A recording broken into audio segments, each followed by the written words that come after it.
प्रिय विद्यार्थियों, कल के वीडियो में हमने यह समझने का प्रयास किया, अथवा मैं ये कहूँ कि ये समझा कि मुहावरा होता क्या है, किसे कहते हैं मुहावरा। आज इस वीडियो में हम मुहावरे का वाक्य में प्रयोग कैसे करते हैं यह समझने का प्रयास करेंगे। तो वाक्य में प्रयोग करें मुहावरे का, यह समझें। इससे पहले हम आपको मुहावरे और लोकोक्ति में क्या अंतर है, क्या फ़र्क है, यह बताने का प्रयास करता हूँ। 4-5 जो बिंदु हैं उन पर ध्यान देंगे तो आपको स्पष्ट अंतर दिखाई पड़ेगा मुहावरे में और लोकोक्ति में। लोकोक्ति को ही कहावत भी कहते हैं। कहावत और लोकोक्ति एक ही बात है। मुहावरा वाक्यांश है, जबकि लोकोक्ति एक वाक्य है, पूर्ण वाक्य है। नंबर 2, मुहावरे का स्वतंत्र प्रयोग नहीं होता, वह हमेशा वाक्य में ही प्रयोग होता है, जबकि लोकोक्ति का स्वतंत्र प्रयोग होता है।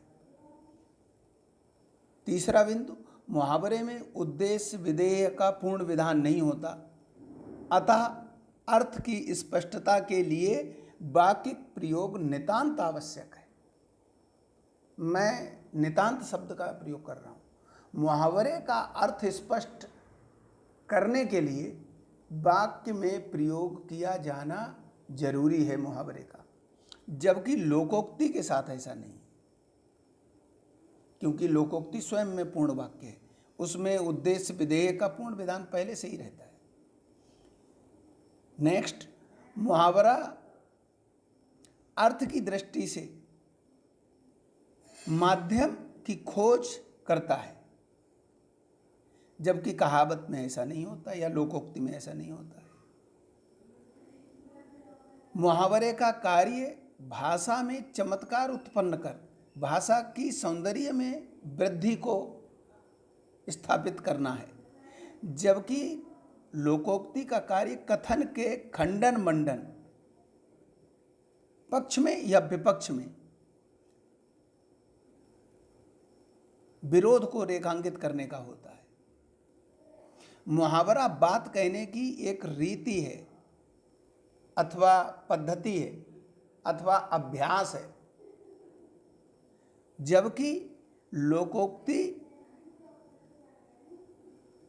कथन में व्यक्त अनुभव या विचार का स्थायी निचोड़ है, किसी बात का कंक्लूजन है, उपसंहार है।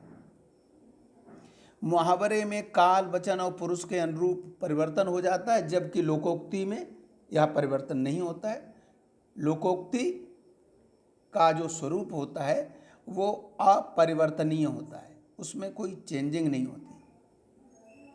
मुहावरे में, जैसा कि मैंने कल बताया था, कि अंत में अधिकतर ना पे बड़े आ की मात्रा, ये ध्वनि आती है, जबकि लोकोक्ति में ऐसा कभी कभी ही देखने को मिलता है, बहुधा नहीं होता है। तो ये तो लोकोक्ति में और मुहावरे में अंतर की बात हुई। अब हम बात करेंगे कि मुहावरे का, चूँकि आपके पाठ्यक्रम में सिर्फ मुहावरे हैं, आप मुहावरे और लोकोक्ति में फ़र्क समझें, आप भ्रम में ना रहें, इसलिए मैंने ये बात आपको बताई। अब आप मुहावरे का वाक्य में प्रयोग कैसे करते हैं या समझने का प्रयास कीजिए, ध्यान देंगे तो आपको समझ में आएगा। जैसे मैंने बताया था कि मुहावरे में उद्देश्य विधेय की बिल्कुल स्पष्टता होती है, उसका प्रयोग होता ही है, करना पड़ता है। बिना हम उद्देश्य और विधेय आप अंग्रेजी में समझिए, सब्जेक्ट एंड प्रेडिकेट, इनका प्रयोग किए बिना आप सेंटेंस नहीं बना सकते। ऐसे हिंदी में उद्देश्य और विधेय के प्रयोग के बिना आप वाक्य की रचना नहीं कर सकते, जबकि लोकोक्ति तो स्वयं में वाक्य है, वो पूर्ण वाक्य है। इसलिए जब भी हम किसी मुहावरे का वाक्य में प्रयोग करते हैं तो जो मुहावरा है, मुहावरे का जो अंतिम हिस्सा है जिसको आप क्रिया की तरह समझेंगे, वो वर्ब की तरह होता है, उसमें रूप परिवर्तन हो जाता है। जेंडर के हिसाब से, लिंग के हिसाब से भी परिवर्तन हो जाता है। उदाहरण के लिए इसमें पहला मुहावरा है अंग अंग ढीला होना।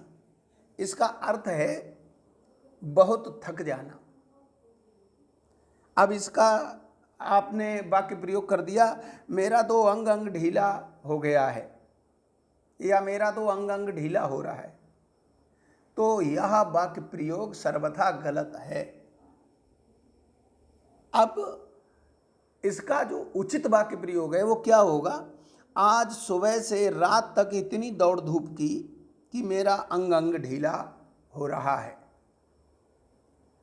अब इस वाक्य में पहले मैंने जो उदाहरण दिया आपको, उसको पढ़ेंगे और इसको पढ़ेंगे तो आपको दोनों का अंतर स्पष्ट दिखाई पड़ेगा। पहले में आपने सीधे प्रयोग कर दिया मुहावरे का, मेरा तो अंग अंग ढीला हो रहा है या मेरा अंग अंग ढीला हो गया है, लेकिन आपने ये रीजन तो बताया ही नहीं क्यों। यह रीजन जब आप स्पष्ट करेंगे तो वाक्य प्रयोग बिल्कुल सटीक होगा, सही होगा। जैसे कि मेरा अंग अंग ढीला क्यों हो रहा है, इसको स्पष्ट करने के लिए वाक्य के प्रारंभ में उसने और कुछ बातें जोड़ी कि आज सुबह से रात तक इतनी दौड़ धूप की कि मेरा अंग अंग ढीला हो रहा है। कोई रीजन भी तो हो। तो आमतौर पे आप लोग क्या करते हैं कि मुहावरे से ही वाक्य बनाना शुरू कर देते हैं और समझ लेते हैं कि हमारा तो वाक्य प्रयोग हो गया। हम अपने नंबर जोड़ते रहते हैं परीक्षा के बाद और वहाँ नंबर उतने आते नहीं। उसका रीजन यही होता है। दूसरा उदाहरण देखिए आप, अंधे की लाठी होना। इसका अर्थ है एकमात्र सहारा। अब इसका अगर आपने यह प्रयोग किया कि मैं अपने माँ बाप की अंधे की लाठी हूं, तो ये वाक्य प्रयोग गलत है। अब अंधे की लाठी जो भी है, एकमात्र सहारा जो भी है, तो उससे पहले की सिचुएशन को, उससे पहले की स्थिति को तो आप स्पष्ट करिए वाक्य में। जैसे कि आपकी इस पुस्तक में दिया है, अरे भाई सेठ जी स्वर्ग सिधार गए हैं, अब तो यह नन्हा बालक ही सेठानी के लिए अंधे की लाठी है। सेठ और सेठानी दो लोग हैं।